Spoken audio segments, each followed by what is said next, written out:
Ahoy there, Captain Benzie here, coming at you from the Plumtree Road here in Bulawayo.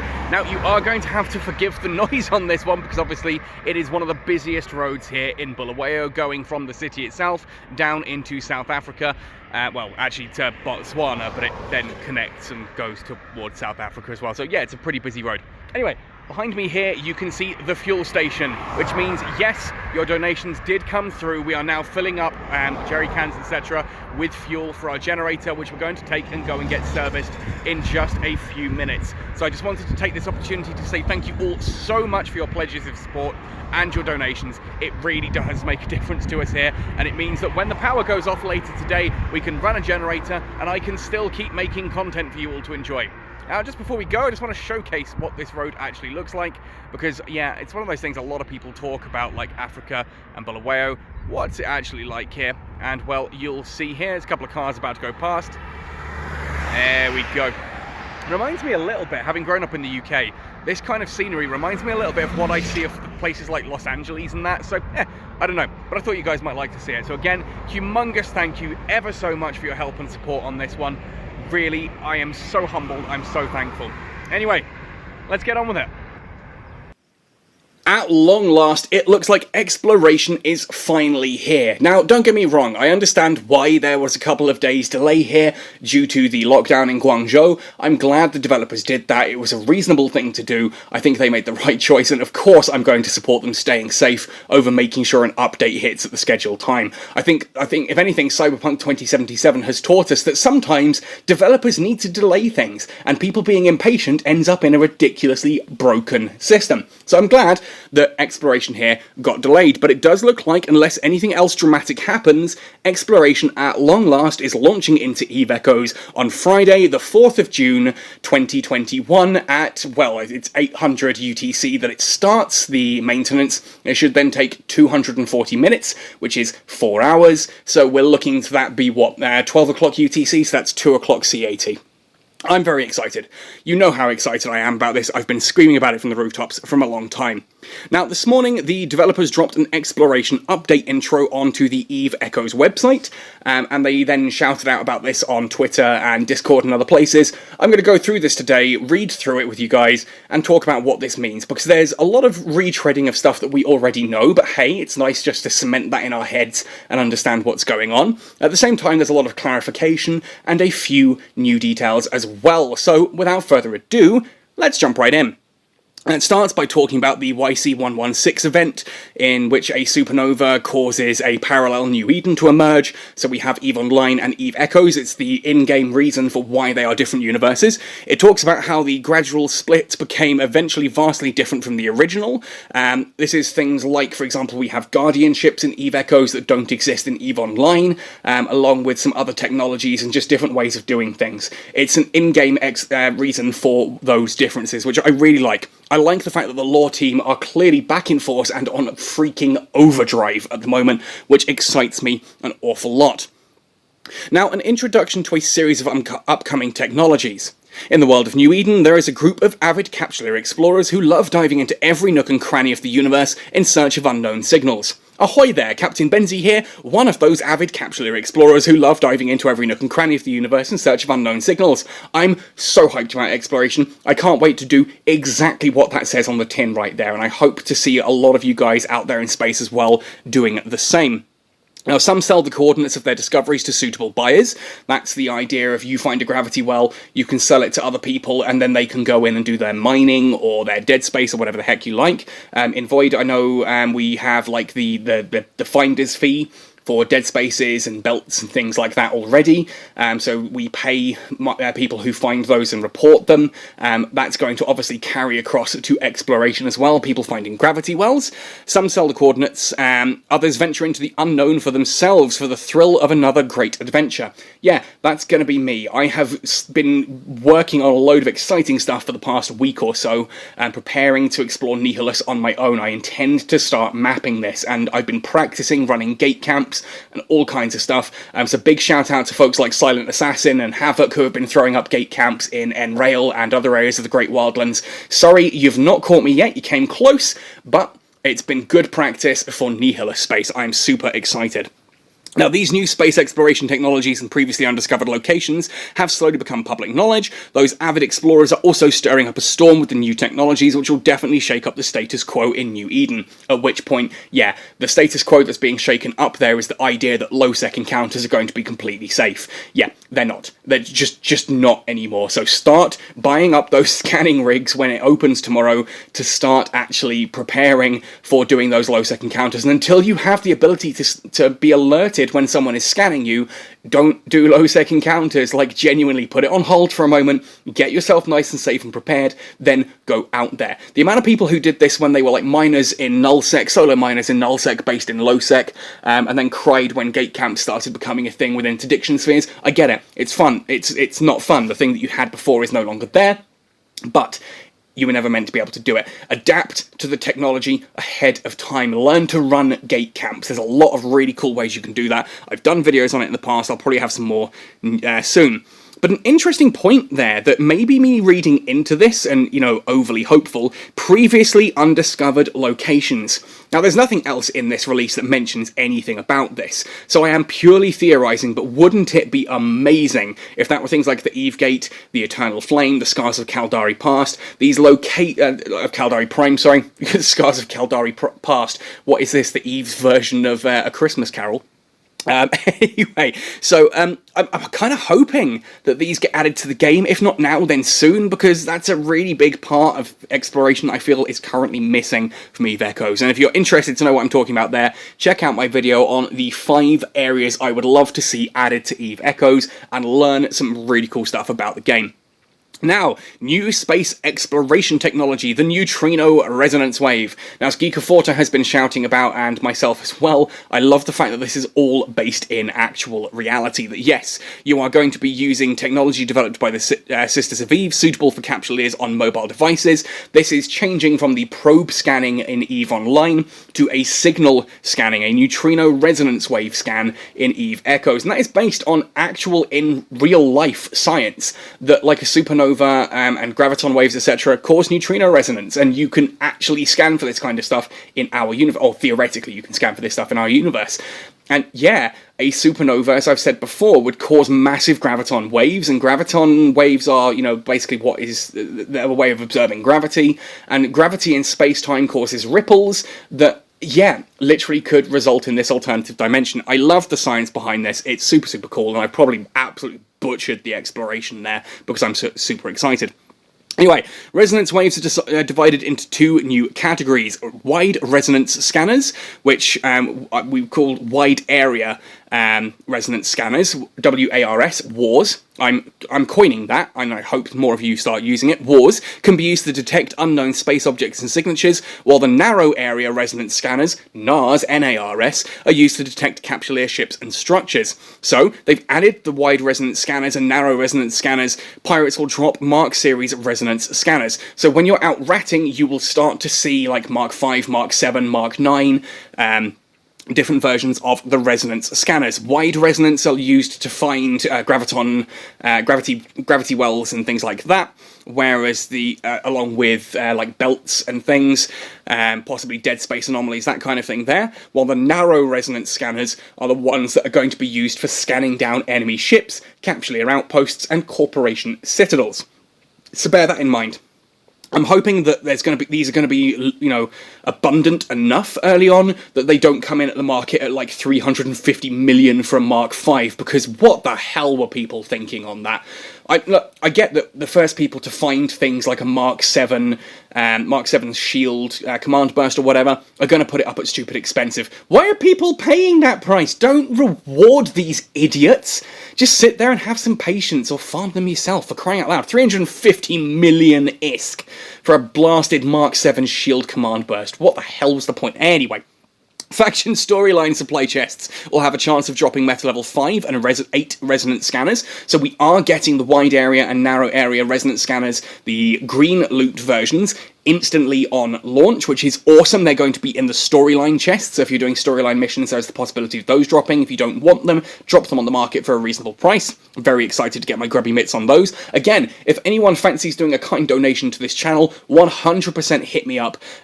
If you find any of these scanners, I will be interested in taking a load of them off your hands. I need a decent stockpile because I'm going to be going all in on this. I've got nearly a dozen probe covert opses, Heron covert ops, and a couple of other ships out there as well to trial this with. Number 3, in scout anomalies, there will be rigging capable of reducing the chance of being discovered by narrow-range resonance simulators. These are going to be ridiculously lucrative. Those are going to be the things that sell for big money. Just like people used to pay, well, still do, pay through the roof to have warp core stabilizer rigs, to avoid being scrammed, you're going to have the same thing here now with the narrow-range resonance scrambler rigs as well that are going to make it harder for you to be scanned and will give you an alert that you're going to be scanned. So it's now up to you to decide whether or not you're going to rig for warp stability so that if they do jump in, you can still warp away without them being able to hold you in position, or you go for the narrow-range resonance simulator ones that are going to make it more obvious that you're being scanned, make it harder for the person to scan you, make it more obvious that you're being scanned to give you a chance to flee in the first place. I would personally verge towards the one that lets you know if you're being scanned. For the simple fact, if someone is going to jump into your encounter, you're going to be able to know ahead of time and warp away, which means if you've got a fleet of people scanning you down, you're going to get notified, you're going to be able to move away, whereas if it's, a fleet lands on you, they might have enough warp destabilization to lock you in position, even with rigs. Like, heck, you can get up to currently a maximum of -9 using just your rigs. Of course, you've got low slots as well, but that starts eating into your fitting. If you're going for just the rigs, you can get -9 warp core stabilization, which means that basically if 4 ships jump in with top tier versions of of warp scramblers, you're going to be pinned. Whereas if you've got the one that stops the scanning, you're going to know and be able to run before they even get you. Prevention rather than cure is my thought. Anyway, a new mystery to explore, Nihilist space, or, as Geeker Forter is coining it, and I'm 100% with him, N-space. Yes, we're going to call this N-space, so if you're watching this video and you wonder what on earth N-space is, it's Nihilist space. Thousands of light years away from New Eden, Nihilist space is a region full of rich ores and special magnetic materials. New technologies make it possible to mine its riches. Capsuleers can travel to N-space via special gravity wells and extract its resources. 1. Reduced the probability of discovering mixed belts. Gravity wells leading to mixed belts will be discovered by chance. This applies to all systems. High-sec, low-sec, null-sec, all systems. There's less chance of mixed belts now, as those are going to be behind gravity wells mainly. Number 2, slightly reduced the probability of discovering original dead space anomalies. However, there's now a chance to discover gravity wells leading to Nihilist dead space in all systems. Again, high-sec, low-sec, and null-sec. So high-sec players, yes, you are going to have the ability to enter Nihilist space. But of course, if you're a high-sec player and you're like, oh, I don't want to go into null-sec because it's scary and people might scan me, yet Nihilist space isn't any safer. I would argue Nihilist space is far, far more dangerous than low-sec ever has been. So bear that in mind. Yes, you're a high-sec player, you might discover a gravity well, but just be aware that that gravity well is going to be a PvP-enabled zone, and you will find N-space, dead spaces around as well, which is going to be pretty cool. And we know that the difficulty of a Nihilist dead space is tuned higher than an equivalent level standard dead space. So like an Angel Overseer dead space at level 7, for example, a Nihilist Angel dead space is going to be harder at level 7. It's going to have more stuff in it and probably bigger guns, etc, etc, etc. Number 3, added 2 new modules to Capsuleer outposts, the Ore Gravity Well Trap device and the Dead Space Gravity Well Trap device. These can only be used in Sovereignty systems. After running it for a week, this type of device will generate a gravity well, which we know has a stable area of Nihilist space beyond it that is exclusive to that one gravity well. We know that if you jump in via unstable gravity wells, the ones that are found naturally in any system in New Eden, there is a chance that you're going to jump in to someone else's gravity well, and they all connect together into this kind of network of space, whereas if you're jumping in via a stable gravity well generated by a Capsuleer outpost, that first pocket is safe and can only be entered from the gravity well that the outpost generated. It's not completely safe. Obviously, anyone hostile who happens to scan down your gravity well, the stable gravity well that was created by your outpost, can still jump in and cause havoc. So you do need to be aware of that. Take care, fly safe. Capsuleers can now discover Nihilist dead space of 5 different factions: Angel Cartel, Guristas Pirates, Serpentis Corporation, Blood Raider Covenant, and Sanchez Nation being the 5 I would imagine here. Capsuleers can obtain materials that can be reverse engineered into stronger dead space modules and nanocores, a brand new addition to the game. However, you will face powerful pirates, even ones armed with dead space modules, so yes, these dead spaces are going to be tougher. Added new Nihilist mixed belts. Belts of different levels vary in complexity, but all contain large amounts of rich ores waiting for Capsuleers to mine. So first of all, let's talk about nanocores. Now, I theorised at one point that these might be a way of adding module slots and things like that to your ship. They might be just a way of recolouring your ship. It seems I was right on both accounts, sort of. Nanocore is a new nanobot technology secretly developed by Concord Aerospace and the Independent Gaming Commission. Now, first of all, the nanobots are the kind of things that are used to help repair your armour. If you're using an armour repair device, that is using nanobots to help paste your armour back together, that kind of thing. So this is technology that does exist already in the New Eden fluff. This technology will tweak some of the ship's abilities, and many factions have quietly been involved in this research. Some bored Serpentis researchers modified the ship's power core processing code, so that the nanocore also modifies the ship's appearance, but at a steep price. I love that. Bored Serpentis researchers. Like, damn it, running a galaxy-spanning corporation of drug cartels and, you know, bioengineering, etc. isn't enough for these guys. They're bored and they need to mess with ships now. There are 4 levels of nanocores in terms of strength, type 1, 2, 3, and 4. Due to improper tampering of data, 3 and 4 cores have caused irreversible damage to a few users. Because of this, Concord added them to the list of trade-restricted items, meaning they can be used but not sold on the market. Interestingly, this means that the Type 3 and Type 4 are kind of things you have to create yourself or find yourself. You will not be allowed to sell those on the market at cost. According to sources, those who are found trading them in private may have their license confiscated. Now, I'm thinking this is probably just going to be in-game fluff that is the reason why you can't trade these, why you can't contract them to other people, why you can't jettison them, that kind of thing. I'm guessing it's just the case of this is the in-game lore way of saying Type 3 and Type 4 are bound to you, just the way that hull repairers are. And yes, hull repairers do exist. I'll take a screenshot and put mine on screen now. Anyway. Nanocores of different strengths will allow varying degrees of ship appearance customization. So it looks like the higher strength ones are things that you have to make yourself because they can't be traded, but they're going to do more. High-level nanocores are known to emit a special glow, which can also be customized thanks to Serpentis modifications. Due to this peculiar nature, they quickly became popular amongst some pilots and are used as a tool for self-expression. If you've ever fancied having your ship glow with an ethereal light, here's how you're going to do it. Nanocores of different levels will also improve different ship modules, giving them different abilities and attributes. This looks like we are getting ship customization along the lines of ammunition, but with kind of a different way of doing it. This reminds me a little bit of, what are they called? The injectors? Not injectors. The different things that you plug into your Capsuleer yourself, rather than the actual ship. Someone's going to remember the name. I'll remember it later on. It's going to go in the comment section down below.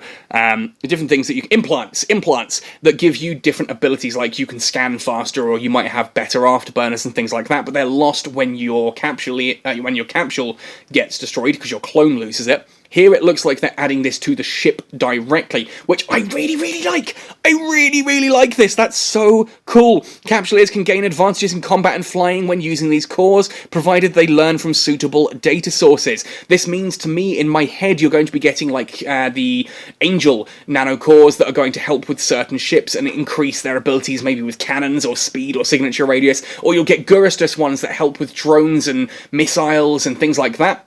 And then you get all these kind of just different effects from different ones there that can be applied to certain ships. The keyword there being certain ships. It does look like they're going to be locked to different ships. Once fitted to a ship, nanocores cannot be easily unfitted. Unfitting requires the use of special materials. Only part of the materials will be refunded. So if you're building nanocores and putting them onto a ship, they're not quite like rigs, they're similar to rigs. Obviously you can't take rigs out without destroying them. Here it looks like you can take nanocores out, but at a loss to you, so you'll only get some of the materials back, which you can then use towards building nanocores for another ship. I like the fact that we get that. Rigs, of course, are a problematic thing that once they're fitted, they are destroyed, which means if you ever change ship or want to go to a different ship, you have to buy whole new rigs. Nanocores, at least it gives you the option to take them out and use that towards your next ones, which I kind of like.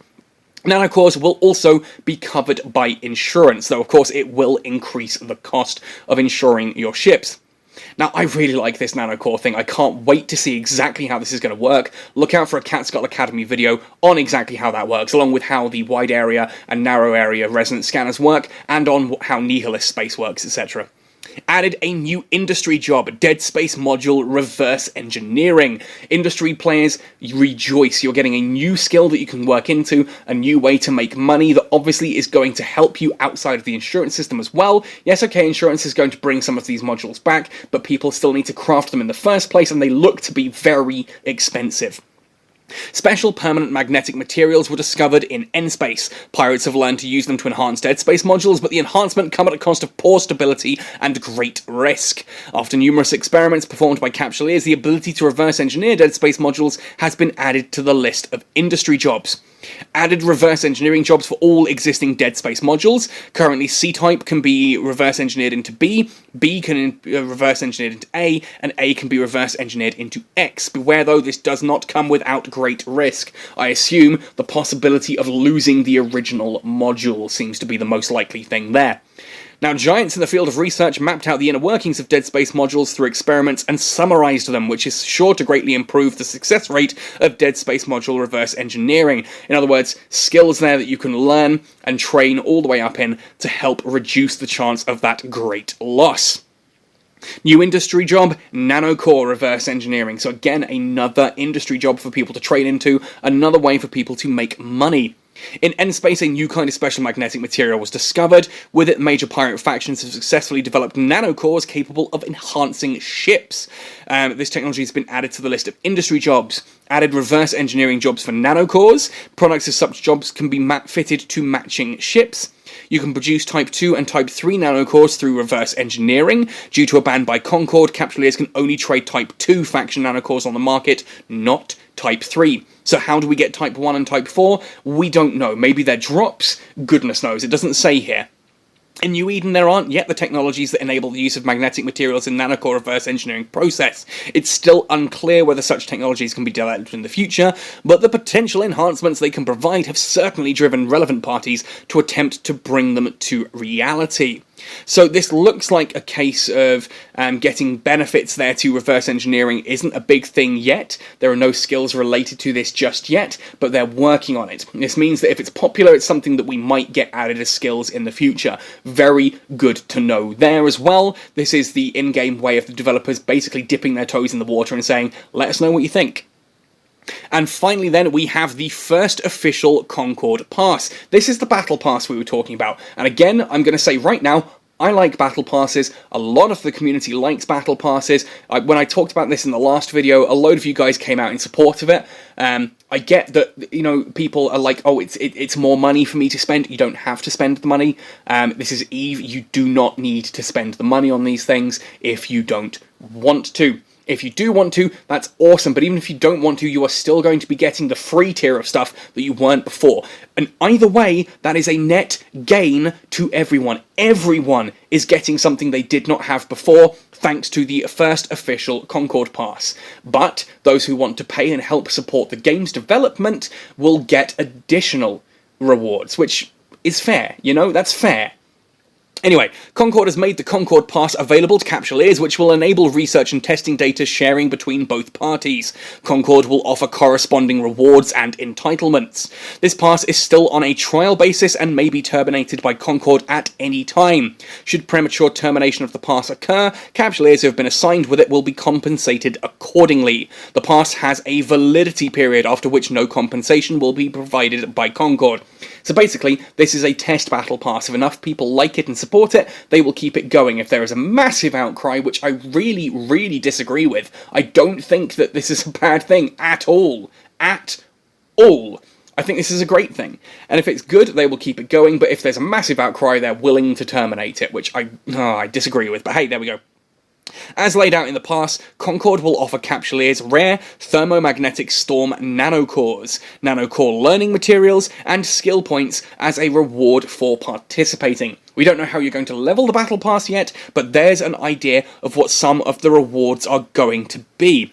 This gives us whatever thermomagnetic storm nanocores are. This appears to be a way of giving you just some nanocores to try out and integrate with the system, give it a go. Nanocore learning materials look like they're going to be skill chips and things like that that are going to help you learn to use those or to, possibly help generate them. And skill points are going to be included on the track as well. And I know some people are going to cry against that and be like, no, we don't want skill points on the tracker. I'm sure there are some people lower down who are sitting there going, wait, that brings us closer to our next tier level. Yes, please, more skill points. And I agree with that.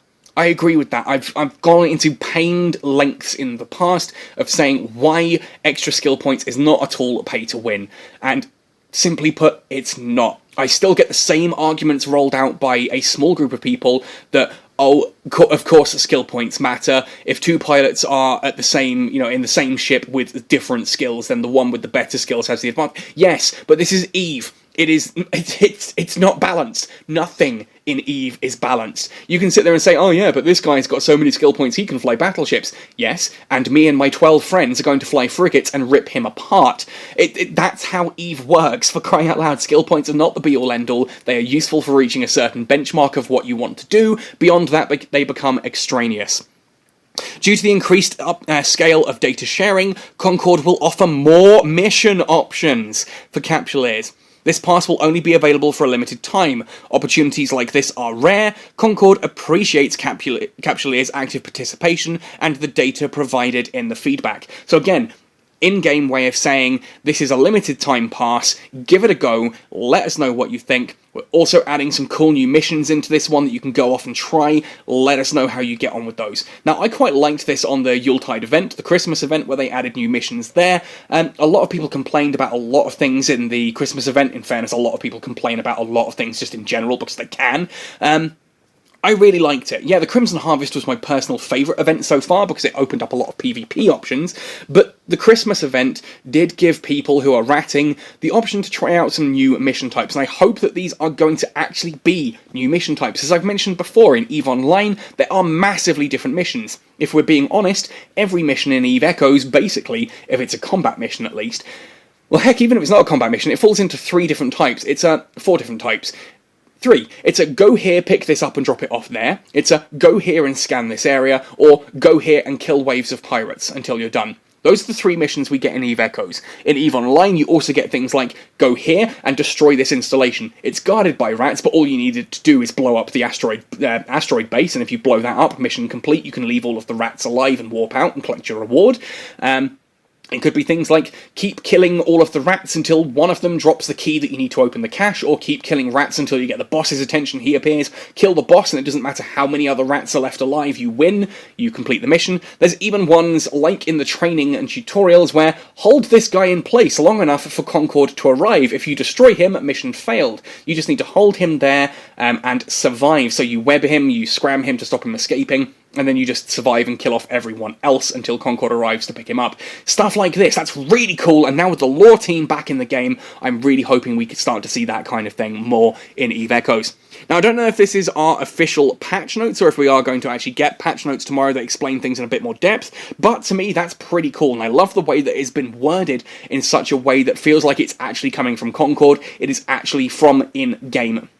It's worded as if it's in-game, and I love this. It leaves a little bit open for speculation, but just enough to get me froth at the mouth excited about what's coming tomorrow. So, with all that said and done, let me know your thoughts and opinions in the comment section down below. I cannot wait to get my grubby mitts on all of this. This has been what I've been waiting for since the open beta. For crying out loud, December 2019, I knew that exploration wasn't going to be in the game at launch, and I knew it was going to be coming soon. Soon-ish after launch. This is what I've been waiting for since December 2019, so I can't wait.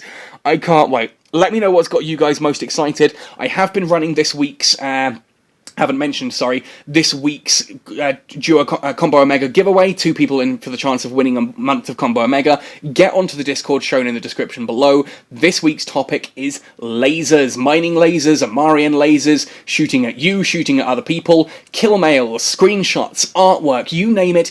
Get it onto that Discord. At the end of the week, 2 of you will be picked to win a month of Combo Omega each. And do stay on that Discord with notifications set on. We don't ping all that much. Pings are rare.